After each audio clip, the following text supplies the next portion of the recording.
Instagram ok, YouTube em processo. Em mas processo? É. Então é isso. Isso. Prometemos, cumprimos.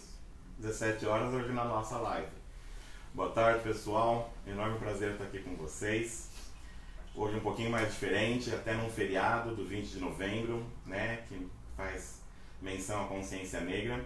Eu acho que é o desejo de todos que não haja mais racismo, não haja nenhum preconceito racial, em que todos os seres humanos sejam tratados como iguais, independente de qualquer que seja a sua cor, sua raça.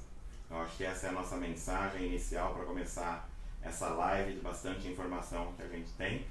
E de uma maneira diferente hoje. Hoje a gente tem um convidado especial, Dr. André Conde Porto. Ele é um amigo meu, né? Mas é um ótimo profissional, cuida do meu ombro. Ele é especialista em ortopedia. Você fez aonde, André? A faculdade de medicina? Medicina em Sorocaba e ortopedia aqui no ABC, no Hospital IFOR. No Hospital IFOR, que é onde a gente trabalha, né? Então tem... Até para que vocês entendam, na verdade. Então assim, quando a gente faz medicina, são 6 anos, né? Que a gente faz todo o curso da graduação de medicina. E depois você tem a especialização, que daí são várias áreas para se escolher, né? A clínica médica, a cirurgia, a anestesia, e aí as subespecialidades. E dentro da ortopedia, o Dr. André Conde, ele fez uma subespecialização em ombro e cotovelo. Exatamente, cirurgião de ombro e cotovelo para o Hospital IFOR também. Você é formado há quanto tempo, André? Desde 2012, então foi uns 7 anos já de formação já. Muito bom, acompanho a trajetória do André, que vem em ascensão. E aí hoje a gente está aqui para falar de um tema especial, que logicamente tem a ver com dor, mas num ponto mais específico do corpo, na verdade, que é o ombro, que é a especialidade dele, e o cotovelo. O que é essa articulação do ombro, André? Como é que ela é composta? É importante? Não? Enfim, logicamente que é importante, mas enfim, explica para as pessoas um pouco do ombro, como ele acontece, essa articulação. A ideia do ombro seria uma comunicação então do esqueleto, né, parte da coluna, com os braços, né, membros superiores. E essa conexão então teria tanto a parte de tendinites, que está relacionada então à região da escápula, com o braço, onde teria toda a mobilidade da articulação. Tá. E a outra região do ombro, que é causa de muita dor também, entre a escápula e a coluna, né? E as pessoas procuram muito especialistas de ombro com dor na região da escápula, o que não deixa de realmente ser uma parte do ombro. E tá aí um grande diferencial. Se a sua dor é da tendinite ou é mais da musculatura, o que entraria um pouco a parte postural envolvida na gênese da dor. E como é que tem que ser falando em postura, então, né, a gente até se coloca mais. Basicamente a gente tem que cuidar bastante a escápula, né, e essa conscientização não é muito fácil de adquirir sozinho, né, então a ajuda de profissionais da área é sempre muito bem-vinda. E qual que é o profissional que mais atua? Sem falar, doutor, o RPG para mim vai ser indicado, a fisioterapia, a atividade física, como é que é então? É para a pessoa entender que então essa postura ela vai melhorar ou ela vai prevenir lesão? A ideia seria isso o tempo inteiro, né? Então a postura ao sentar-se, a postura ao realizar o esforço, o movimento, praticar atividades que promovem uma saúde do tendão, então tomar cuidado com o esforço repetitivo e movimentos que a gente recomenda, por exemplo, acima da altura do ombro, que pode estar fortalecendo aí ou levando a um desgaste maior do tendão a longo prazo. E além disso tem os traumas, né, que acabam rompendo, o que leva a uma cirurgia mais rapidamente. Entendi. E aí aquilo que eu te perguntei, por exemplo, então assim, uma pessoa que tem uma má postura, né? Um profissional indicado para ela corrigir essa postura, o médico, ortopedista, para ela procurar, para fazer um exame físico. E aí, a sequência disso, é um RPG que as pessoas sempre vêm no consultório, isso é prática nossa. Doutor, o RPG para mim é bom, né? A fisioterapia, né? Essa parte postural, vai ser mesmo com profissionais de RPG, de fisioterapia? Como é que é, André? Seria conveniente o início do tratamento com as pessoas, né? E uma vez que tenha uma progressão, então o RPG trabalharia essa conscientização, o que daria um próximo passo para o fortalecimento. O Pilates vem tendo bons resultados também, né? Tá.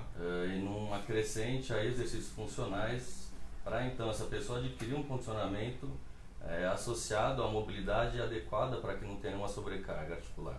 Entrando aí a associação do RPG, fisioterapia, o RPG progredindo para um Pilates, fisioterapia progredindo para uma academia. E dessa maneira a gente, usando o movimento da melhor maneira possível, a gente evitaria os desgastes da articulação, tanto de tendão, ligamento, cartilagem, tal da artrose, né? Quando a gente fala de ombro, e aí é o que eu sempre busco colocar nas nossas lives ou nas nossas páginas sociais. A intenção não é fazer uma consulta aqui com o Dr. André, mas é buscar sempre a informação. E aí, o que tem de muito comum no consultório, doutor, o médico falou, me falaram, no exame eu li que eu tenho um manguito rotador rompido, ou eu estou com uma lesão de manguito. O que é então o manguito? O que é o manguito rotador? O que é isso daí? Essa é a região do ombro, né, onde estaria a articulação entre a escápula e o braço, que quem daria essa estabilidade dinâmica e a força de rotação, né, seria os músculos do manguito rotador. Então eles promovem a rotação externa, interna, fazem elevação e elevação com rotação externa. Uma vez que você tem uma lesão, né, do manguito, a gente precisa determinar qual é a gravidade dessa lesão. Eventualmente é uma tendinopatia, ou seja, um desgaste inicial. Eventualmente a tendinopatia já começou a desgastar, né? Tendo o entendimento de que o tendão se comportaria quase como um elástico, ele começa a perder essa capacidade elástica e vai desfiando com o tempo. Uma vez que isso vem acontecendo, podemos perder a mecânica, né, da articulação, promovendo um desequilíbrio realmente muscular, além da dor, tem perda de força em determinados movimentos. Tratando-se então aí, de uma cirurgia em casos mais graves, 50% de tendão. São 5 tendões, né, são 4 do manguito, mais o cabo longo do bíceps, que podem dar fontes de dor na região do ombro. Então, para entender, o manguito, na verdade, são vários tendões e músculos. É um conjunto, na verdade, aí. E nem toda lesão... Aliás, vamos mudar a pergunta. As lesões do manguito, elas são cirúrgicas? A ideia seria graduar essa lesão, né? O que seria uma lesão? Uma lesão realmente uma ruptura desse tendão. Existiria as porcentagens de acometimento da ruptura de cada tendão. Tá. É mais comum começar por um e progressivamente pegando os outros tendões, por uma sobrecarga mecânica realmente. E você acha que uma pessoa que tem uma lesão, uma dor no ombro, né? Nas dores mais comuns que a gente tem, quais são as afecções mais comuns que a gente tem que a pessoa começa a sentir dor? O que acontece? O que pode ser? O que ela tem que tomar mais cuidado? O que é o mais comum, né? Para a pessoa entender em casa, você pode estar vendo, eu tô com uma lesão, tô com uma dor no ombro. Será que é do manguito? Será que não? Né? O que é a sintomatologia? O que ela sente, na verdade, de dor, André? A dor ela pode vir súbita, né? Ou eventualmente, e geralmente após algum esforço, por algum trauma. Então o paciente vai no médico apresentando dor na região do ombro, né? E a região do ombro, mais uma vez, pode ser determinada por problemas inclusive da cervical, um mau jeito da sua coluna cervical irradiando para o seu ombro. Por outro lado, pode ser um problema da região dos tendões realmente, determinando uma perda de força e mobilidade ativa. O paciente não consegue ativamente mexer nem rodar o braço, pôr a mão atrás das costas, elevar o braço acima da altura do ombro. Então a queixa mais comum é perda de mobilidade e força e dor na região do ombro. Tá. E aí, hoje em dia, o que a gente tem de tratamento? Vai depender logicamente da lesão. Exatamente. Então o diagnóstico, o rastreamento para definir qual é a causa dessa dor, né? Então uma vez que o paciente tem dor, isso não significa uma lesão. Dor pode vir decorrente de dor muscular, pode vir da própria bursite, uma tendinite em si, o que levaria a um agravo se esse paciente tem uma bursite crônica, uma tendinite crônica, esse tendão já está com desgaste a ponto de estar rompendo. É muito comum esporão na articulação do ombro como consequência de todo esse desequilíbrio muscular ao longo de toda a vida. E aí, a própria fisioterapia, realmente, o RPG, a associação de determinados exercícios e conscientização do movimento do ombro para que não sobrecarregue esses tendões, associado a algumas medicações para dor também. Tá, e aí a gente pode tratar a dor que não vai ter influência sobre a lesão. Exatamente, a ideia seria evitar que os desgastes naturais, né, se progridam aí ao longo da vida, né? Então tentar frear a história natural. É uma pergunta que eu vou te fazer, e logicamente que eu pratico e a gente trabalha em conjunto, eu e o Dr. André, mas e aí a gente, por exemplo, na nossa prática, a gente indica bloqueio pro ombro, né? Então assim, para as pessoas entenderem, o bloqueio, onde é que ele entra nisso daí? o bloqueio, a infiltração, onde é que ele entra nessas afecções do ombro? Quando que ele entra? Quando que você fala, Augusto, vamos fazer esse bloqueio juntos, vamos, o que vai acontecer, né? Tem gente que deve estar vendo e pode estar... Eu tenho uma capsulite adesiva, né? Então, o que é isso daí? Quando indicar o bloqueio? Vamos lá, que são várias perguntas aí que você vê que... Hoje o André tá no interrogatório. Aqui. Hoje eu trouxe o André aqui pra gente fazer um interrogatório em cima dele.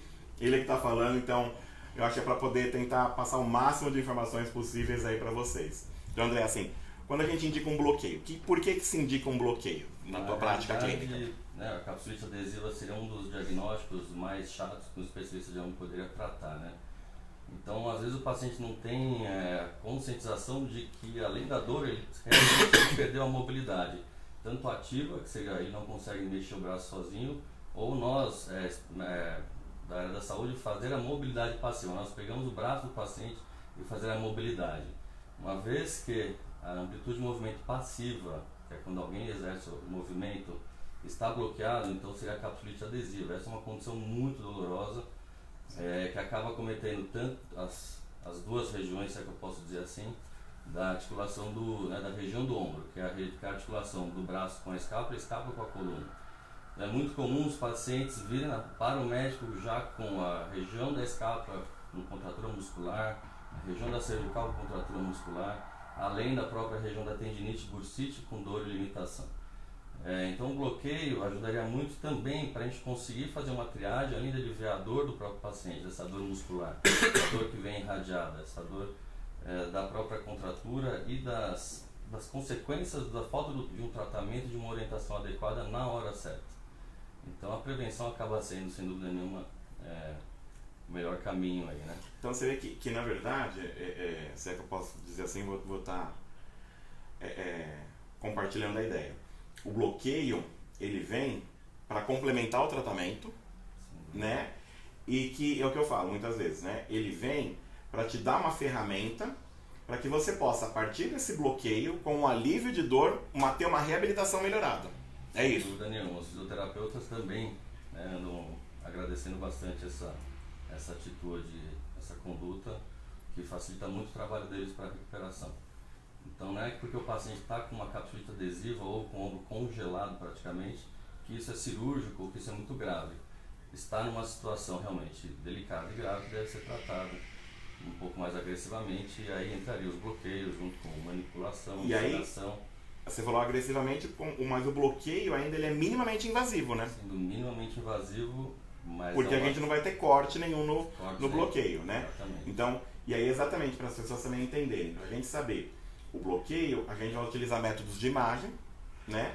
Que pode ser o ultrassom, que pode ser a radioscopia, né? Que a gente até citou aqui, que é o raio-x em tempo real, para exatamente através da agulha a gente colocar medicações que vão propiciar, que vão possibilitar a melhora ou alívio da dor, né? O que muitas vezes a gente faz em comum, a gente faz em parceria, isso daí, é porque muitas vezes as pessoas têm uma patologia do ombro e vem em associação também uma patologia da cervical, concorda? É muito comum essa situação, sem dúvida. Né? Então, porque quando você também tem, eu acho que você vai concordar comigo, o neuroeixo, que é a coluna, que eu tenho uma alteração, então se eu tenho uma inervação, né, da coluna para os membros superiores, vamos colocar só da cervical então aí falando, ela prejudicada, eu vou também então ter, né, quase não é uma certeza, não é uma matemática exata, mas eu posso predispor a maior uma lesões de ombro também, porque essa inervação de todo esse membro superior está prejudicado. Com certeza. É isso, né? Para as pessoas também entenderem. Então você vê que muitas vezes de uma patologia, eu tenho associações de outras patologias, então muitas vezes eu tenho uma afecção, eu tenho uma patologia no meu ombro, mas desse ombro a gente também vai investigar alguma coisa na cervical, porque isso pode estar muito interligado. E aí às vezes os pacientes eles se sentem assim, fragilizados realmente, porque vem com uma dor no ombro e você fala, não, então, mas tem também um problema na coluna, e muitas né? vezes os exames não acusam gravidade, o paciente está com dor realmente, né? Então, da onde vem essa dor? É mais muscular? Qual é o exame que pega essa dor muscular? Então são pacientes que realmente parecem precisar de mais ajuda e aí lembrar, exatamente, né, que a dor, ela é individual. Eu tenho um limiar de dor, o Dr. André tem outro e você tem outro, né? A dor a gente não compara, a gente analisa, na verdade, isso daí, né? E aí colocando, se uma pessoa fica sem tratamento a longo prazo, por mais de 3 meses, a gente já tem um quadro de dor crônica, né? E aí nesse quadro de dor crônica, que a gente sempre coloca, a gente sempre informa, ele tem muita associação, na verdade, com a baixa da qualidade de vida, né? A pessoa começa a não ter mais a prática da atividade física, não ter mais o convívio social, né? A capsulite adesiva, ela é o ombro congelado, né?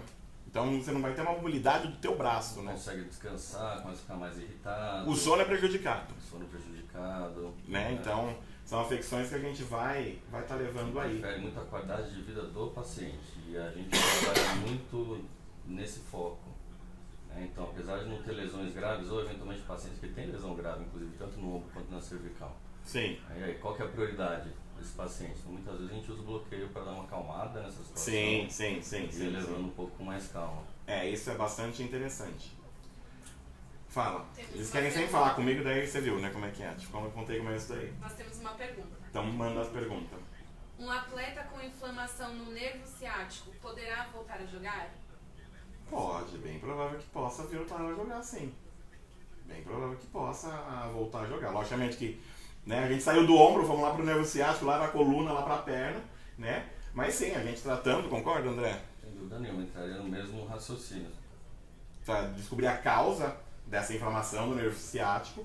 Lembrando que muitas vezes isso aí pode ser exatamente da coluna lombar, aí não cervical, mas da lombar.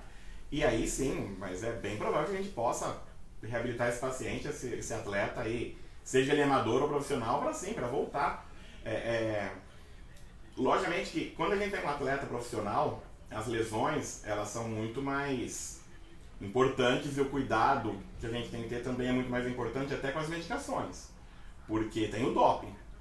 Então é um outro universo, né? Concordo, né? Então, para quem lembra, não vou lembrar agora qual Copa do Mundo, mas o Júlio César, goleiro da seleção brasileira, ele estava com uma dor lombar, né? E isso prejudicava rendimento, né? O próprio Neymar, né? Que é um grande atleta de ponta, né? Tem uma fratura, né? E teve novas dores que causou irritabilidade, enfim, não sei se foi isso a causa ou não, né? Mas você jogar com dor e vem um cara ali te dar uma porrada onde está doendo, você vai ficar alterado, né? Então você tem todo o estresse. Então, quando é atleta, é até uma outra...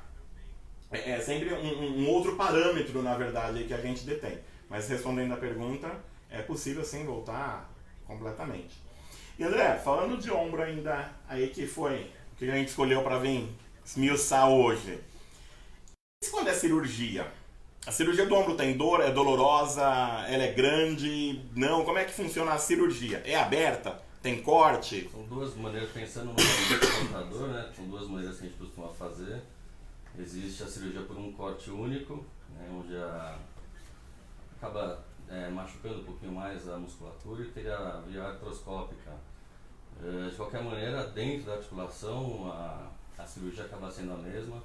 A agressão é grande, então para a gente conseguir reparar esse tendão, a gente usa um parafuso que chama âncora, né? Que ele fica cravado dentro do osso. Então, para que a gente consiga ter um acesso à visualização desse tendão adequadamente, a gente remove toda a bursite, todo o esporão. Então, assim, geralmente quando o paciente é cirúrgico de ombro, ele tem um pacote, costumo dizer isso, né? Então, tem uma bursite já crônica, tem uma tendinite crônica com lesão, tem artrose, formação de esporão. Então, nesse procedimento cirúrgico, seja ele aberto ou artroscópico, a recuperação é lenta, é dolorosa, deve ser respeitado o período natural de cicatrização do tendão. A gente amarra o tendão, mas existe uma cola que vai sendo formada ao longo de semanas e meses, conforme a gente vai recuperando a mobilidade e, por último, então, a força. E geralmente é de 3 a 6 meses pode durar uma recuperação. E aí na dolorosa, né? E aí entra exatamente um outro tema, muito em conjunto com isso, que é a dor aguda pós-operatória, né? A principal causa de dor, da cronificação da dor, é a dor aguda, né, pós-operatória não tratada. Então, acho que você compactua do que eu vou falar, mas o que acontece? Você fez uma cirurgia, né? E a gente sabe do potencial de dor, mas não é que você fez a cirurgia e tem que sentir dor. Não, a gente faz uma cirurgia e é preciso colocar analgésicos, ter analgesia para se manter, né? Então, os benefícios, na verdade, exatamente vai ser, você com uma analgesia adequada, perdão, você com uma analgesia adequada, você vai ter uma mobilidade melhorada, então a fisioterapia é melhor. Você tem uma respiração adequada, então eu não tenho eventos pulmonares, né? Se eu tenho uma mobilidade adequada, eu também diminuo riscos de trombose, tromboembólicos. Então tudo isso invoga, na verdade, aí a partir de uma analgesia adequada, tá? Então esse é um tema que eu sempre vou falar, que também a gente sempre vai recorrer.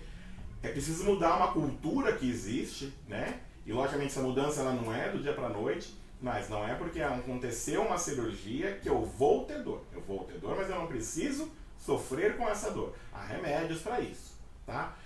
Muitas vezes não é só uma medicação, né? E aí não é o Augusto que fala isso, que preconiza, nem o Dr. André que preconiza isso aí. É a Organização Mundial de Saúde, que é a analgesia multimodal. O que é essa analgesia multimodal? É a gente colocar várias medicações, né? Em doses menores, mas com efeito sinérgico entre elas, que possibilitam um alívio da dor. E além disso, com uma dose menor, eu tenho um efeito colateral também menor, também diminuído. André, falando aí do ombro, né? Da artroscopia.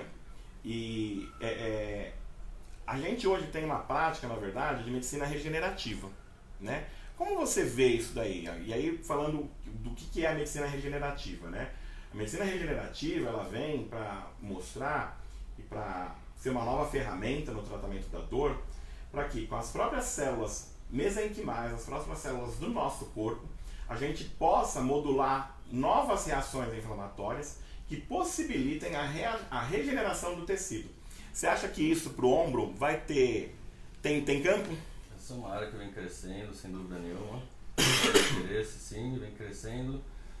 Espero fortalecer, inclusive, essa turma para a gente adquirir mais conhecimento. Sim. Mas a ideia seria, sem dúvida nenhuma, prevenir que essas lesões progridam, justamente porque o pós-operatório, as consequências dessa sutura do tendão, tem uma e você acha, e aí, o que as pessoas podem pensar, e se eu colocar, se eu utilizar essa medicina regenerativa, você acha então que pequenas lesões a gente vai conseguir regenerar tecido e até evitar uma cirurgia maior? Essa seria uma proposta interessante, né? Evitar que esse tendão progrida, essa lesão progrida e, sem dúvida nenhuma, deixar a cirurgia para os casos, né, que a gente não consiga recuperar. E aí quando a gente fala sempre em cirurgia, a gente fala em ombro, articulação, osso, no ombro também tem artrose também? Muito comum a artrose. Na realidade, o ombro é uma sequência aí de articulação, né? A mais comum que a gente fala, que é do braço com a escápula, é uma região não muito comum de desenvolver artrose, mas é uma região muito comum de desenvolver artrose na ponta da clavícula com a articulação da escápula, que a gente chama de acrômio clavicular, e aí sim é uma articulação de muita mobilidade, então é muito comum ter desgaste, uma grande maioria da população. E aí nessa artrose, né, como é que funciona o tratamento da... Por exemplo, pacientes talvez saibam, eu tive artrose de quadril e tenho uma prótese nos dois lados do meu quadril. Uma prótese bilateral de quadril, uma prótese total. Muito bom. E no ombro? Também é uma prática também de colocar prótese? Não? Não, no ombro já fica mais restrito a alguns traumas mais graves, sem dúvida nenhuma, ou quando... então uma das indicações, né, da cirurgia do manguito é evitar essa progressão, porque uma vez que rompe um tendão, os outros 4 ficam muito suscetíveis e vai rompendo um atrás do outro. É claro que não podemos afirmar em quanto tempo isso acontece, mas tem pacientes que chegam pra gente já sem os tendões e além da proteção, então, além da mobilidade, o manguito ele dá uma proteção para essa articulação. E nesses casos onde já não tem o manguito rotador, onde já se perdeu a oportunidade de fazer uma sutura desse tendão, esses ombros vão evoluir para esse desgaste aí sem a prótese. Não é comum usar prótese no ombro. Entendi. Conta pra mim uma outra coisa. Pessoas que, enfim, estão em casa, né? E às vezes, quando vem pra gente, já vem num quadro às vezes mais crônico, né? De uma lesão de ombro, de uma lesão cervical. Mas o que a pessoa tá em casa, o que ela vai sentir de diferente para falar, vamos só falar do ombro ou cervical, o que ela pode sentir de sintoma, falar, pô, eu tenho que ir no médico, eu tenho que procurar um especialista, eu tenho que procurar um serviço de ortopedia, eu tenho que procurar um serviço de dor, eu tenho que procurar o Dr. Augusto, enfim, você. O que em casa ou no trabalho a pessoa vai ter um primeiro sintoma para, pô, Será que pode ser do ombro com esse sintoma aqui? O que você acha que dá para explanar, para passar de informação disso? Na realidade, eu acho que eu fico muito mais satisfeito quando o paciente vem aos primeiros sintomas realmente, né? Que não seja nada, mas que não seja nada que a gente consiga evitar Boa, que as coisas sim. progridam. Acontece com frequência, ser mais dor muscular. Então, eu acredito que dor em repouso chama muito a atenção dos pacientes. A hora que começa um período de descanso, não consegue descansar, é quando começa a associar alguns problemas e aí a pessoa que realmente quer tirar dúvida, né? Além da dor, começa a irritar, não dorme direito. Tá. Eu acredito que seja mais... Algum movimento, por exemplo, uma mulher pentear o cabelo, amarrar o cabelo, ela tem dor para fazer isso daí, você acha que pode ter a ver com o ombro? Com certeza absoluta. Aí tem Colocar uma roupa no varal. Sem dúvida nenhuma, dirigir, as pessoas dirigem muito em posições muito ruins dentro do carro, né? Movimentos, pegar as coisas no banco de trás do carro, por exemplo, seria muito ruim, né? O estresse piora só essa situação, logicamente. E o estresse tensionaria tudo isso. Então a gente vê que é um tema recorrente também da saúde mental nossa para tá avaliando. Atividade física que você não recomendaria para quem tem alguma lesão de ombro? Ou que você recomenda para estar realizando, André? Mais uma vez, né, tentando afastar essa gravidade da lesão, então precisamos de exames complementares, sem dúvida nenhuma. De uma maneira geral, a gente evita movimentos repetitivos acima da altura do ombro, então uma natação ou atividades de arremesso, beisebol. Vão causar lesões. Sem dúvida nenhuma, facilitaria desenvolver essas lesões. Para que a pessoa consiga praticar sem desenvolver lesão, é necessário fortalecer então esse manguito rotador. E existem as melhores maneiras dele ser fortalecido. Né? E cada atleta, sem dúvida nenhuma, precisa de um respeito, né, de uma atenção maior ou menor. Justo. É um tratamento individualizado aí. E aí, pra gente tentar esmiuçar ainda mais. Você é especialista de ombro e cotovelo. E o que é a dor de cotovelo? Pra brincar, então, o que as pessoas têm? Por que as pessoas têm dor de cotovelo, André? Me conta pra mim. A mais comum seria a tal da epicondilite, né? Epicondilite tem os dois epicôndilos na parte lateral. O que é o epicôndilo? Medial, né? A proeminência óssea do osso do braço, né? Onde tem a musculatura e o tendão, ele gruda nessa região, na parte lateral e na parte medial que a gente fala. Então é comum, por exemplo, do tenista, que a gente chama por conta do movimento que ele faz errado ou muito repetitivo, que vai desenvolver a tendinite do tenista no caso, e a do golfista, que seria ao contrário, na região medial. É muito comum essas tendinites e muito comum a irradiação, a contratura muscular em pessoas que usam muito a mão ou que tensionam muito para fazer movimentos mais simples. Por exemplo, escrever, pessoas se escrevem com muito tensionamento, digitam com muito tensionamento, também pode desenvolver essas dores de tendinite. São as LERs, né? As lesões por esforço repetitivo. E a epicondilite, tratamento cirúrgico? Dificilmente indicar cirurgia. Difícil cirúrgico. Bloqueio para epicondilite. Você acha que vamos tirar a dor de cotovelo com bloqueio? Você acha que consegue? Eu acho que é uma tentativa, sem dúvida nenhuma. A minha ideia seria quanto menos agredir o tendão que já está ali machucado, né? Seria interessante. E aí quando é a falha do tratamento? E aí a gente vai ter para tratamento de epicondilite analgesia, sempre, né? Exatamente. E aí a fisioterapia também para tentar... Para ganho de mobilidade, flexibilidade, força. Então, ou seja, a dor de cotovelo existe então, né? Sem dúvida nenhuma. Muito bom. Alguém tem pergunta aí? Apareceu pergunta? Não, daquelas que mandaram pra gente? Apareceu aqui elogios. Ah, é? Para os médicos. Que bom, gente. Médico excelente, muito orgulho de ter acompanhado um pouco de sua jornada na época de residência, quando eu era paciente. Aliás, os dois são excelentes médicos. Bacana, bacana. Takacita. Ah, tá aí, sim. Pra gente é sempre bacana receber esse feedback. Muito bom. Né? Porque é o que a gente faz, né? O que a gente estuda, investe pra isso daí. E tem uma pergunta da Pamela de Aquino. Tá. Doutor, o que seria formigamento na mão direita? Bom. Bem, o formigamento, então, pra gente é a chamada de parestesia, né? Tecnicamente chamando, né? E aí, várias são as causas, né, André? Eu posso ter uma afecção, uma patologia na coluna cervical, vai ter, muitas vezes quando eu tenho esse formigamento, na maioria dos casos, vai estar relacionado a alguma patologia, alguma doença neural, que pode ser tanto, né, na cervical, a gente começar lá na cervical, quanto mesmo aí, até no nervo mediano da mão, né? Que é a síndrome do túnel do carpo. E eu posso ter também uma síndrome do túnel do carpo e posso ter também uma lesão cervical. Sem dúvida nenhuma. Né? E aí a gente tem associações de quadros. Né? E aí, doutor, o que é, de onde vem a dor? Né? Não dá muitas vezes pra gente saber. O que a gente vai saber é o que dá pra gente tratar e principalmente aliviar o seu sintoma para que você melhore, para que você tenha uma reabilitação mais adequada. Então isso é fundamental tá realizando isso aí, esse acompanhamento. Né? Tanto na mão direita, você colocou bem específico na mão direita, mas pode acometer ambos os lados aí, direito ou esquerdo mesmo. Tá bom? Tinha perguntas que você tinha mandado, que tinha gente que tinha falado lá? Ao longo da semana aí que a gente deixou. As inflamações, tendinite, bursite, por exemplo, são mais comuns em pacientes com fibromialgia? E aí, André, você acha que está mais comum com fibromialgia? A ideia da fibromialgia, né, entraria como exclusão no final das contas, né? A gente afasta as causas mais comuns, né? E me parece então pacientes com mais sensibilidade à dor e não ao aparecimento das tendinites em si, né? O que eu vejo, o que eu sempre coloco até de uma forma lúdica para explicar, é que quem tem fibromialgia, ela tem um megafone da dor.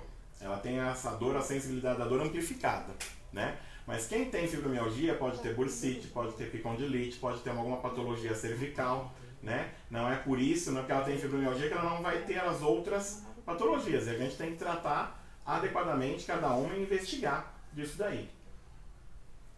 Alguma mais? Apareceram mais perguntas aí? Que mandaram? Da Pamela. Da Pamela? A gente já fez. Da Pamela foi da mão direita. Não, mas ela fez outra. Ah, fez outra? Tem a ver com a coluna e o nervo ciático. Aí, na verdade, aí são coisas diferentes. Na coluna cervical, a gente vai estar...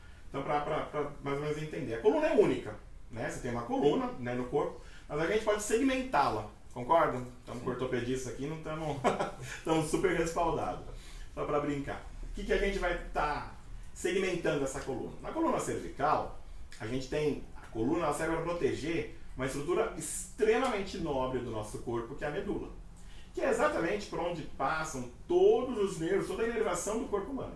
Então todo movimento que a gente faz, ele sai de um comando do cérebro, ele entra para a medula e ele sai pelos forames dessa coluna. Então, logicamente, na região cervical, a região do pescoço, ela vai atingir, né, a região de cima, dos membros superiores, né, que é o que a gente chama de dermátomos, tecnicamente falando.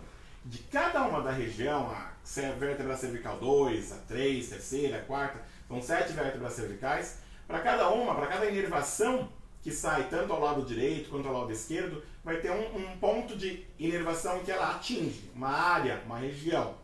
Na coluna torácica a mesma coisa, e na coluna lombar, né, são as 5 vértebras últimas da coluna nossa, ela também faz isso daí e irradia e inerva todos os membros inferiores. O ciático é um dos nervos, né, mas aí ele vai estar relacionado muito mais à coluna lombar, aos membros inferiores, do que nos membros superiores. E eu posso ter formigamento na mão e formigamento na perna? Posso, mas aí a afecção, né, que eu vou estar investigando do membro superior é uma, e as afecções para os membros inferiores são outras aí. Vai estar na coluna? Pode estar na coluna? Pode, mas aí a gente vai segmentar em cervical, torácica, lombar e até a articulação também sacroiliaca também para estar colocando. André, trabalho no ombro. Você falou bastante de esforço repetitivo, né? E aí, tem muita afecção de ombro que a gente se reconhece, né? Isso daí. Será que tem alguma... A prática da atividade física, para quem já faz atividades pesadas, você acha que é válido para até fortalecer esse manguito? A ideia seria sempre ajustar, né, a conscientização do movimento, né? Então, mesmo nós ortopedistas, quando a gente vai praticar qualquer atividade física, recomendo a ajuda de um profissional, um educador físico, para estar sempre relembrando ou ajustando a postura para realizar o movimento da melhor maneira possível. Então, assim, desde sentar na cadeira até pegar um copo, até dirigir, da maneira como você está no volante, tudo isso teria melhor, mecanicamente falando, teria a melhor maneira de ser feito, né? Sim. E essa seria a prática diária, né? Você não faz um tratamento de uma semana ou de um mês, não são 10 sessões de RPG que vai fazer com que você não tenha mais dor. E sim o entendimento e a prática diária para que essa dor não te pegue novamente. Não tem uma agudização, porque depois que agudiza... pode cronificar. Pode cronificar, e aí que a gente tem que evitar muito. Né? E aí o que é interessante, na verdade, é uma mudança talvez de cultura, é que as pessoas precisam investir mais em saúde, né? Sem dúvida nenhuma. A gente viu isso daí, agora vamos manter. E aí exatamente o que a gente precisa entender é trabalhar exatamente nessa área da prevenção, né? Uma atenção primária à saúde, né? Então eu acho que é válido, quando você tiver qualquer dúvida, procurar um profissional de saúde, né? Procurar onde a gente possa estar auxiliando você. André, você fez faculdade de medicina em Sorocaba? Sorocaba. Mas você não é de Sorocaba, você não é da região? São Paulo. São Paulo. Atua hoje aqui na onde? No ABC, no Hospital Assunção, no Hospital IFOR, no Hospital Brasil, no Hospital Partir, na Casa da Esperança. Bastante trabalho. Bastante trabalho. É isso, então acho que tá aqui o Dr. André Conde, né? Meu amigo pessoal, meu ortopedista de ombro, trabalha comigo em vários hospitais aí, vocês sabem onde a gente está atuando, Hospital Brasil, Hospital IFOR, aqui em São Bernardo, Hospital Bartira, na Clínica Cord em São Caetano, para estar exatamente procurando. É preferível que a gente venha exatamente com alguma patologia que você fala, acho que não tem nada a ver, né, que não seja nada, do que tenha qualquer outra patologia maior. Tem alguma pergunta? Alguma outra coisa para falar?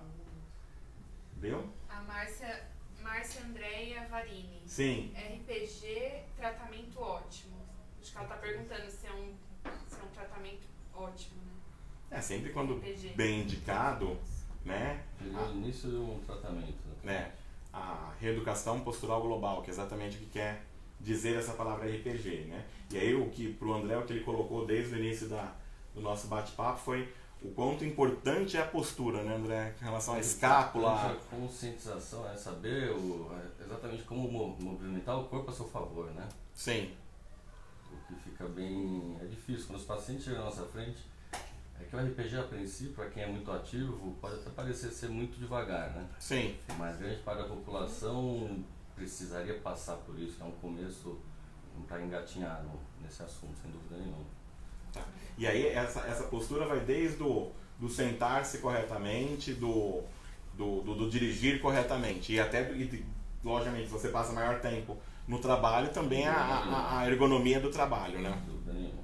Então eu acho que... E aí o que é importante e super legal de falar é que são vários profissionais que a gente precisa estar alinhados para realizar um trabalho bacana, né? Esse seria o grande resumo de tudo, né? Porque eu posso tratar a dor, você pode operar, mas se ele não reabilitar legal, o resultado não vai ser bom, concorda? Sim. Então investir também numa reabilitação, investir no pós-operatório também é de suma importância para o nosso tratamento. Feito! Olha, eu queria agradecer imensamente a toda a equipe que sempre está atuando com a gente, agradecer imensamente Dr. André Conde. Pelo interrogatório. Excelente profissional, ele trata também as dores dos nossos pacientes, a gente encaminha vários pacientes um para o outro exatamente para ter essa divisão de responsabilidades, para ter esse olhar mais amplo, né? Com diversas especialidades. Então ele é um ortopedista, especialista em ombro e cotovelo, eu sou médico anestesista, especialista em dor também. Então para a gente ter essa abordagem o mais ampla possível para que o final de tudo dos nossos pacientes sejam melhores, o desfecho final seja melhor, tá bom? Grande abraço a todos, um beijo enorme. Obrigado.